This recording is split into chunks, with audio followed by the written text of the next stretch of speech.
Welcome to another episode of Equity Mates, a podcast where we explore what is possible in the world of investing. If you've just joined us for the first time, a massive welcome to the community. We have a huge episode for you today. My name is Bryce, and as always, I'm joined by my equity buddy, Ren. How are you going? I'm very good, Bryce. Very excited for this episode. We are going to be covering some very interesting news to kick off the episode. Meta's new announcement, which you've told me do not look at. I want to talk about it on the show. Yes. The latest inflation figures. Then we're going to turn to a policy trial balloon that's been floated that is very controversial, and that is the Labor Party might look at negative gearing again. And then finally, to cap off the episode, something that the Facebook community have been clamoring for. You are going to reveal your portfolio. Yes, off the back of you revealing yours. Yes, but before all of that, we want to give a special shout out to our Brisbane listeners and community members, because we are coming north for one night only. We are going to be live at the Good Chat Comedy Club with Sam Gordon from Australian Property Scout. We're doing a live show. We're labeling it property or stocks. Can we settle the age-old debate, or is the debate overblown, and can we enjoy both? That's what we're going to be unpacking. The 24th of October, we would love to see you there. That's it. Yes, cannot wait. Head to equitymates.com/events to grab a ticket. We'll put a link in the show notes. $30 and you can come and join us. Tickets did sell out very quickly for our Melbourne show. So if you want to come along and join us in Brisbane, make sure you jump on that. We cannot wait. Never been to Brisbane for Equity Mates. So I was going to say, you've been to Brisbane. Yeah, for Equity Mates. You go to Queensland like twice this month. Yeah, I do go a fair bit. But super pumped. But Ren, let's get stuck into it. News and markets. So last week, the Australian Bureau of Statistics, the ABS, released Australia's inflation figures. Yes. And at a headline number, Ren. Great news. Great news. So the inflation target in Australia is between 2 and 3%. We've been in the high threes. The 12 months to July, we're at 3.5%. Well, good news, because the August number for the past 12 months, 2.7%. 2.7% last 12 months. That is, as you said, down from 3.5%. So the question then is, why is the RBA holding rates? What are they doing? Sitting there, doing nothing. I think the important thing here is to actually look under the hood at what is driving this this inflation number. And whilst the headline is good, it's questionable whether it's a sustainable figure, because a lot of it is driven by government subsidies. Yeah, one like cost of living relief, subsidies. Yeah. The classic one is the $75 energy rebate, or like however much that energy rebate was that we got in the last budget. But then state governments also have their own cost of living measures. I wonder even if like the Queensland 50-cent public transport trial affects this. Yeah. There's a lot of things that state and federal governments are doing to reduce the cost of living, and the RBA has said that's great, but if it's not like a long-term sustainable policy, then is inflation really take under that control? away, and where are we actually at? Yeah. And so Michelle Bullock has basically said, look, I've closed well my done, eyes on this. but it's not going to mean a rate cut anytime soon. Yeah, so, I think she explicitly said she's ignoring this figure. Yeah. So I think like let's celebrate the good news. Let's hope the trend continues, but let's not expect anything on the back of it anytime soon. No. And now I want to see these meta glasses. Yeah. So before we jumped into the recording studio, I saw overnight that Meta have released what they call the most advanced glasses the world has ever seen. Okay. Now you remember, so we know that so we know that Apple have released their Vision Pros, which, despite being big fat goggles, everyone is marveling over how amazing it is once you put them on. Yeah. Facebook tried many moons ago with Ray-Bans. Do you remember that? Yeah. Where they tried to do and that fell apart. Yeah, no, like that. Facebook have had some success with headsets. With headsets. What's it called? The Quest. Quest. Yeah. But they've been doing stuff with Ray-Bans. Anyway. But may I introduce to you what they call Orion?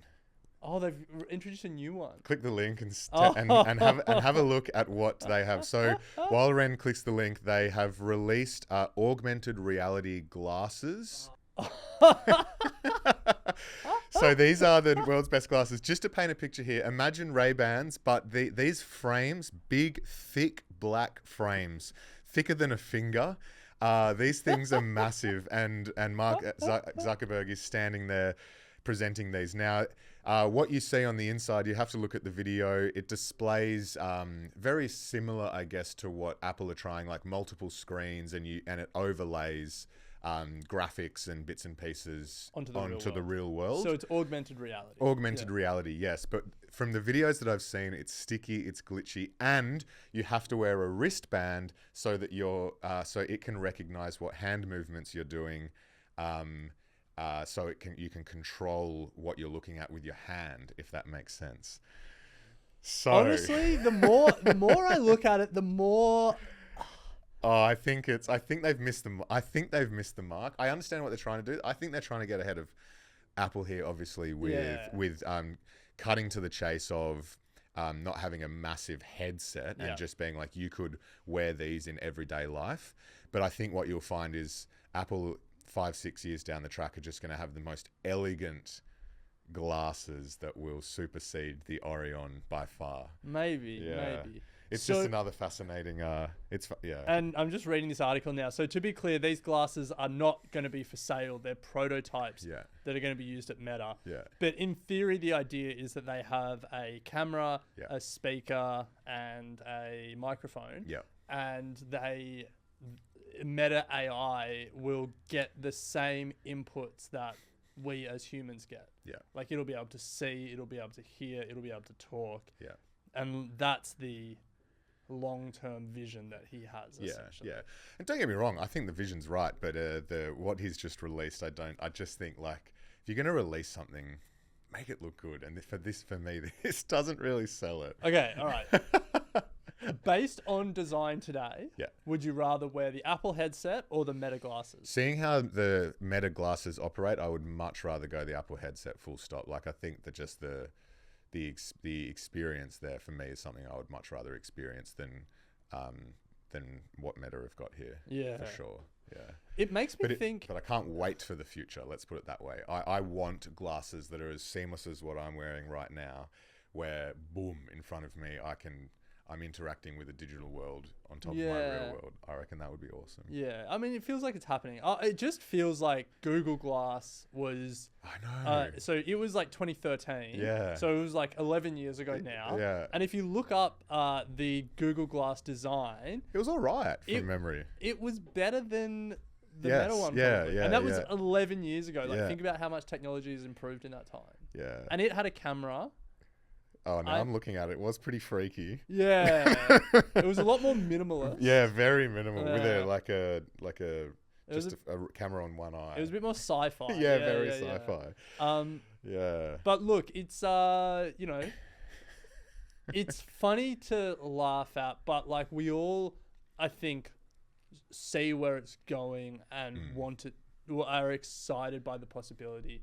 So it's kind of like, you gotta start somewhere. Yeah. I'm all for this. Oh, don't get me wrong. I just compare how Apple release products versus Meta sometimes, and I feel sometimes Meta just like fumble onto the stage with a product and then work backwards, if that makes sense. I don't feel like they have the elegance of Apple sometimes. Yeah.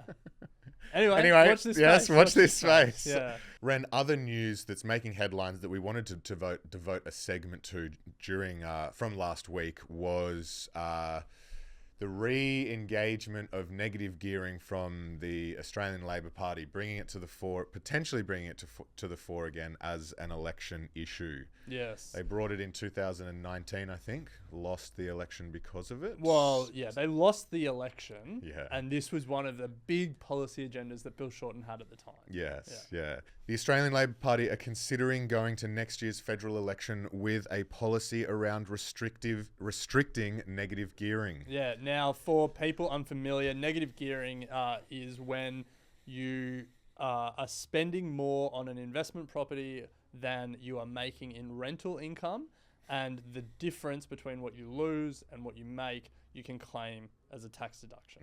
Now, in the 2021-2022 financial year, 1.1 million Australians had negatively geared properties. Interestingly, our Prime Minister, Anthony Albanese, has a property that, at least from one sensationalized article I read on REA's website yesterday, is negatively geared. And I'm sure he is not the only politician that has a negatively geared property. Now, negative gearing has a long history in Australia. It was introduced in the 1930s as a way to address housing shortages. The idea was it would incentivize Australians to invest in property and boost the number of rental houses available. There was 1 year in the 1980s where we turned off negative gearing, and then we very quickly put it back on as a policy. Did not know that. Yeah, so I think that should inform some of the conversations today. What, and was it quickly turned back on from an economic reason or policy, like political backlash? So I don't think ending negative gearing is going to have the effect that people hope it will. Yeah. And my reason is it's a sequencing mechanism. So 1.1 million Australians have a negatively geared home. Many have multiple negative geared homes. When you take off the tax benefit of negative gearing, as an investor, what's the first thing you're going to do? So you can no longer negatively gear your investment property. Jack your rents. Jack your rents. And I think that's why they took it off in the 80s. And I think that's why we should be careful about how we talk about this policy today. Because in time, it would likely bring house prices down because investors wouldn't be willing to overpay. Like, they wouldn't be willing to negatively gear their property and lose money on it. So in theory, that takes some of the excesses out of the housing market. In theory, I know that is a contestable claim, but in theory, that's why people are saying we should do it. But that is the second order effect. The first order effect is that rents get jacked, and people try and hang on to their properties and positively gear them. But is that not also in line with a dissuasion of new investors coming in, like? Yeah. Well, it would, and so I think So, but that would coincide. So it's not like existing supply. It's not like you're right. It's not like existing investors will sell immediately. Yeah. But the incoming demand from investors should also pull back a bit. From new investors. Investors. Yeah. So I think that's some of the counter. The thing is, like, there would still be new investors. It's just that they would only want to buy properties that are positively geared. Yeah, which we know is. But you would see that would just like push rents up, because it's like the extent that which we can push rents up and keep properties positively geared or make properties positively geared. Like, that's what we're willing to spend, if that makes sense. I know what you're saying. Yeah. But I think we're imagine how much you would have to charge in rent for a positively geared house at the moment. I know. Well, like, think about it in Sydney. It's like, yeah. It's nuts. So like, it is a policy that distorts the market, and we should all wish that it wasn't that in the 80s they stuck fat and got rid of it and allowed the market to normalize. But unfortunately, that's not the situation we're in. So part of the reason why people think we should remove it is not only that it inflates house prices, but it also costs the government a lot of money. 2.7 billion in lost tax revenue in the 2020-2021 financial year. But look, this segment isn't just about us, Bryce. We went to the Equity Mates community on our Instagram. We put a poll up, and we said, if you're not following our Instagram, get on it. Get on it. We said we put a post up and we asked, should the government scrap negative gearing? We put 4 choices to the audience. Yes, scrap it completely. Yes, but grandfather it in for existing investments, so don't allow it for new investments. Yes, but limit it to a certain number of houses. And no, keep negative gearing as it is. 4 options. Have you looked at the results? No. Okay, so first of all, before you try and guess what the most common one was, what would you do? Oh, what would I do? I would grandfather it. So you give existing investors a benefit at the cost of new investors? Yes. I think that's the fairest way to do it. Yeah. So that was the least popular option. Really? 10%. What would you do? I get why that's the least popular option, because it would be the least disruptive option, yeah. but it would just add to that sense of injustice and unfairness. Yeah. Oh, existing property investors who have already reaped all these benefits get another benefit and have an advantage over. Yeah. But I get that. I get the policy arguments why you would do it. It would be the least disruptive to the market. Yeah. Because then existing rentals that are negatively geared, you wouldn't need to jack the rent up, but then you could allow the market to slowly normalize as those houses sell over time. Exactly. Do you want to guess what the most popular option was? Just sack it. No, the most popular option was keep negative gearing as it is. What? 34%. Yeah. Second most the Equity Mates community are all property investors. Well, at least a third of them. Keep it as is. Yeah. Second most popular was yes, but limit to a certain number of houses. I quite like that as a phasing mechanism. It's like what? Like 4 beddies versus 3 beddies? No. It's like everyone can negatively gear 2 houses, and then in 5 years you make it 1 house, and so you allow the market to normalize over time that way. Oh, but that's just still rewarding people that can afford 2 houses. Yeah, of course. Yeah. So that was the second most popular option, 32%. Scrapping it completely, 23% was the third most popular option. Wow. So opinions were divided. That's why it's a hot election issue. Yeah. But I want to leave this segment with 2 key call-outs because I think negative gearing is important to talk about, but I don't think it's the most important to talk about. I don't think it's had the biggest effect on house prices in Australia. The third rail of house prices in Australia, the one that no one is willing to talk about, but it has had the biggest impact, the capital gains exemption. I think there's charts where you see where that policy was put in place in the early 2000s and how it was a real inflection point for house prices. And especially you can see the chart where the median income to median house price ratio was pretty steady. And then it has a sharp inflection up in the 2000s. And that was a big part of it. It became much more of an asset to speculate on because of the tax benefits, and people could afford to over-leverage themselves and pay more. And so that's one that you could think about. Is there a way we phase that back in and you allow the capital gains benefit to increase over time? Would you say the same for stocks then?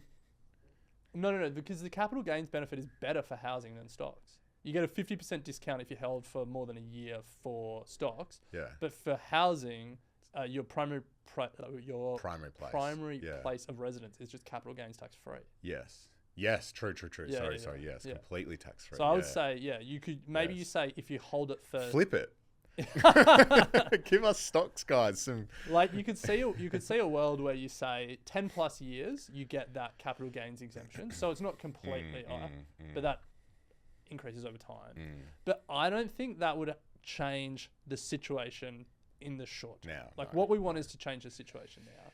And I reckon, and I've said this before on the show, but I reckon one thing that we could really look at, which would be really hard for pensioners, but would make an impact, is change the pension asset test. Because right now we have a policy set up in Australia where your primary place of residence isn't factored into your asset test for the pension. And so you can park you're incentivized to park as much wealth into your house as possible and buy as much house as possible and then get the full pension. And so you have people sitting on a lot more house than they need, and there's no incentive to downsize because as soon as you sell that, realize the gain, and then have heaps of assets, then you lose your pension or a large chunk of your pension. So I think that's one where it's okay, well, that could probably have an immediate effect. You'd lose it. You'd 100% lose the election, though. You wouldn't win. I don't think that would have much more effect. You're just gonna move people from expensive houses to smaller houses. Then people are gonna have to try and buy really expensive houses. Yeah, but if you think of that's not where the I don't know how much effect that would have. That's fair. Trying to bring solutions to the table. Yeah, look. I think the challenge is negative gearing, the capital gains exemption, the pension assets test. You're all dealing on the fringes of what is it's a fundamentally unsolvable issue at the moment. That's the crux. Because it's everyone's we got to build our way out of it. The government's big housing policy is 1.2 million houses in the next 5 years. They've got this housing future fund to try and do it. The challenge is we already, of all OECD nations, we build the second most houses per capita. Like we build a lot and it's going to be hard to build more because we've got massive building bankruptcies. Like a lot of builders can't build more or are going out of business. And so then the conversation turns to population growth and immigration. And that's a difficult conversation in itself, but it's like structurally the way we're set up, changing the tax system isn't going to get the result that we want. No. In the short term. No, between a rock and a hard place. But the question for the Labor Party is, have people's views on housing changed enough in 6 years that what was a losing election issue in 2019 becomes a winning election issue in 2025? And based on the results of our Instagram poll, no. The answer is no. Well, I think maybe with that policy view, with targeting negative gearing, but I would imagine if there were some other things that they came to the table with. But yeah, you're right. It's a tough one. Groundswell will definitely keep building until something will happen. But yeah, maybe, or it's just a situation where the groundswell is in people that don't own houses, but enough people continue to get into houses early enough in their lives. It might not be in their 20s anymore, but it might be in people's like 30s and 40s, and then instantly they switch. Yeah. And maybe that'll be enough. That's it. And this Ponzi scheme will go on forever. Anyway, we'll see whether they can actually bring it to the election or not, because they haven't actually announced anything yet. No. So let's join us on the Facebook. Join us in our Facebook community, yes. But also, if you're not following us on Instagram, as you've heard, we're certainly having the conversations there and love getting your input as well. So Equity Mates is the tag. But we're in. It's my portfolio time. Let's do it. So for context, a couple of weeks ago, I revealed my portfolio after the request from the Facebook discussion group. And after I did, there was a similar groundswell for you to reveal yours. Yeah. I mean, it's only fair. Yeah. So take it away.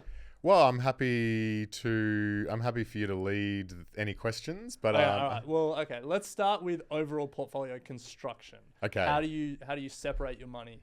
So I split my portfolio. 70% is in ETFs and active management, and 30% is in individual stocks, alternative assets, and cash. So a core and satellite approach, but for you, active management sits in your core. I don't see it like that, but that's how. Okay, well, that's how you just told me. Well, no, my core isn't. Sorry, 70% is in ETFs and active management, and a core portfolio makes up part of that. That makes sense. Okay. So let's go. So when I explained my portfolio, I sort of said there were three. There was a core, and then active and thematic, and then like stocks and satellite. So it sounds like you've got a similar situation. Yeah. So let's start with your core. So my core is 56% of my portfolio, and I have 4 ETFs. Okay. I've got 2 leveraged ETFs. Yeah. One is the BetaShares geared US equity, so it's leveraged to the S&P 500. And the other is the BetaShares geared Australian equity, and it is geared to the ASX 200. Okay. Both market weighted, both geared to 50 to 65% internally geared, so BetaShares manages it all. I'm not getting any margin calls. So those are my US and Australia exposure. And then I have an ETF that gives me Europe exposure, total Europe, VEQ, the Vanguard FTSE Europe. And then Asia is Vanguard Asia x Japan. Okay. So weightings wise, they're reasonably similar. Almost 20% to the US, 14% Australia, 12 and 12 for Europe and Asia. Okay, and that equals the 56%. That's 56%, okay. Yeah. So that's my core. And at this stage, about 90% of what I invest on a monthly basis goes into that. Okay, so that's 4 ETFs covering most of the world, and you dollar cost average every time you get paid or every month or something similar. Done. Yeah. Yes. Okay, so let's go to the second bucket, your active bucket. Yes, my active bucket. Now, as you've heard on the show, I have a small cap manager, Fairlight Global Small and Mid Cap Fund. That's 6% of my portfolio. And I'm leaving my small caps to the professionals. Yes. Not interested in index funds, not interested in, well, not interested, but every time I speak to the guys, I just love what they have to say and I trust them with my money. Then I have 2 active ETFs. I've got the Global X Semiconductor ETF, that's 4%. And I've got the BetaShares Australian Technology ETF. Now, I actually love this ETF. Okay. Its ticker is ATEC. It's all of the quality Aussie tech companies, X, minerals, and banks and whatnot. Yeah, well, minerals and banks aren't. No, I know, but it's like the top. It's got 41 stocks. It's got Xero, WiseTech, Car Sales, Computer Shares, NextDC, REA, Pro Medicus, like all the good quality. Some arguably slip in there. You wouldn't kind of think of them as tech, but. Okay. And just to give you an indication of performance, the ASX 200 last 12 months is 15%. ATEC is 36. So yeah, I quite like that one. And I know Luke told me when we did it to get rid of it, it's like boring tech, but I strongly disagree that Australian tech is boring. Nice. Yeah. Yeah, well, that's good. Yeah. All right, so 3 in that sleeve of your portfolio. Yes. And then the final sleeve is your more individual stocks and I guess crypto. So what have we got there? So on the individual side of things, I have very few. I have been consolidating a fair bit recently, and I'm trying to get all my positions that I want over the 5% mark. But to run you through it, so I've got Alphabet is my largest single holding for individual stocks at 7%, Macquarie Group at 4%, Berkshire Hathaway at 2%, and I've just got on the bandwagon of Mineral Resources. It's at 2%. Wow, 4 individual stocks. That's it. That's yeah. it. Yeah. Okay. So as I said, I did have a bunch more, but they were in the 1s and 2s, and I know I've got a couple here in 2s. I want to get Mineral Resources up there, and I'm just holding Berkshire mainly as a bit of a trophy because it's a Class A, and I just want to hold it. Yeah. So Alphabet, Macquarie, Berkshire, and Mineral Resources. Yeah. Then to close out the individual stuff, not 6% of my portfolio is in Bitcoin, and then I've got 9% sitting in cash. Okay. Yeah. So Yeah. Bitcoin's a pretty big chunk then. It is, yeah. So it's not something that if it goes to 0, I'll be like, oh, no dramas. Like I'll be peaking. Yeah. But I think how I'm approaching that is I just did a lump sum, and I'm not adding more to it. And like I'm up on it. I'm happy. I'm up on it, and I'm just gonna leave it. I might add a little bit more here and there, but like I'm not DCAing or anything like that. Yeah. And that's. I'm just gonna. It's just sitting there. Nice. Yeah. All right. Yeah, that's it. It's So 4 core ETFs, 3 active/thematic, and then 4 individual positions. Yeah. Let's not worry about your crypto. Yeah. So it's only 11 positions in total. Yeah. That's well. Very reserved.